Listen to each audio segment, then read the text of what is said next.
Tappan Monument behind me.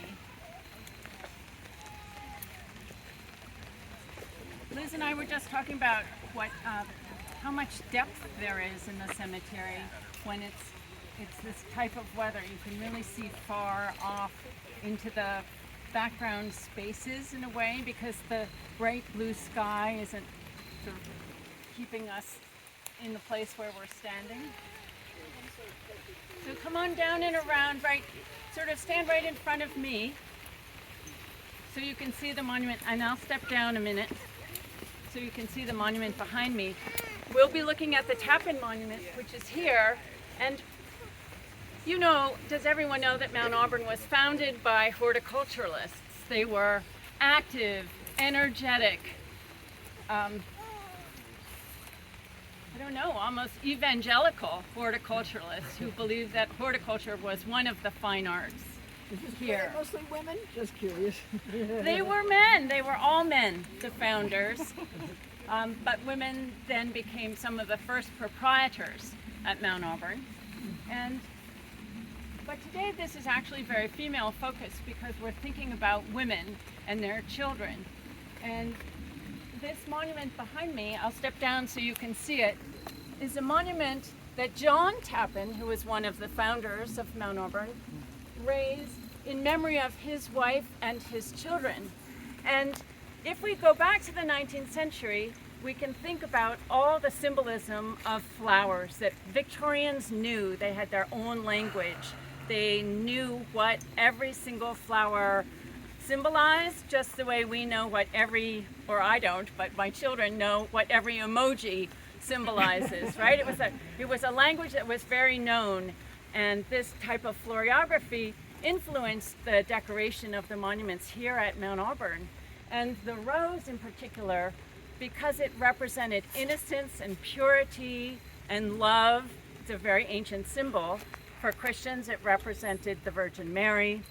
But the purity and innocence of the rose is why it was so often used for women and also for children. And in this monument behind me, there's a limb from a rose, and 5 blossoms and buds have broken off and are on the ground, representing the family that is no longer alive, that have died. The little buds represent the babies and the children, and the bigger, it's all related to the age of the deceased.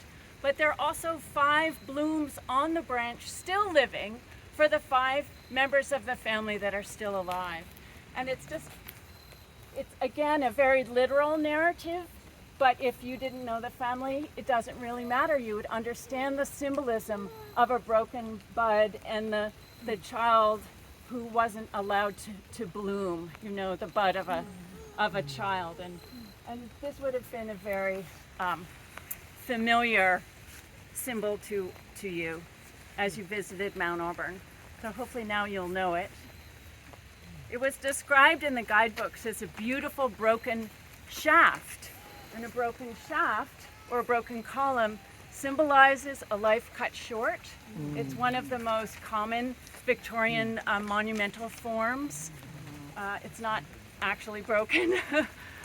And the guidebooks, I think I have a quote, talked about it.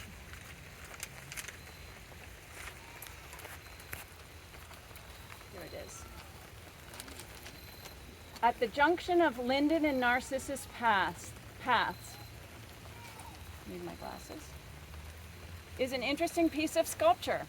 It is an elevated broken pillar with a garland of flowers thrown over its apex. The pillar resting on a pedestal with 4 equal panels. On its front entablature is a branch of a rose bush with 1 stem broken off, bearing with it 5 roses and buds, leaving 5 roses on the principal stem, emblematic of the number of the family deceased and living, under which are the words, "To my wife and children."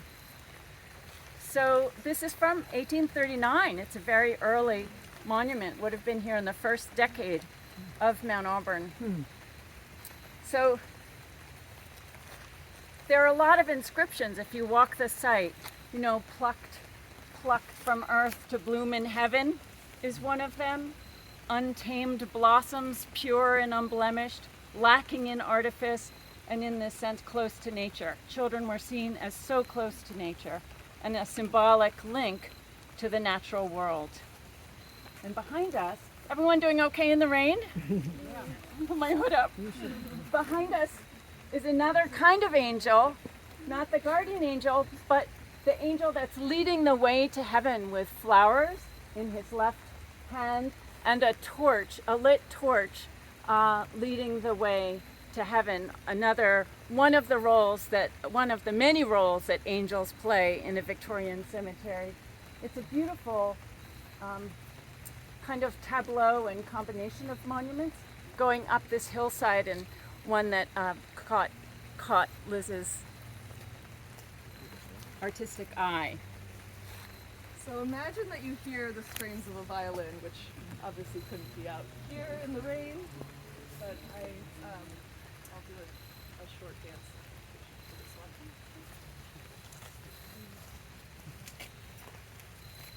Come closer, everyone, so you can see her.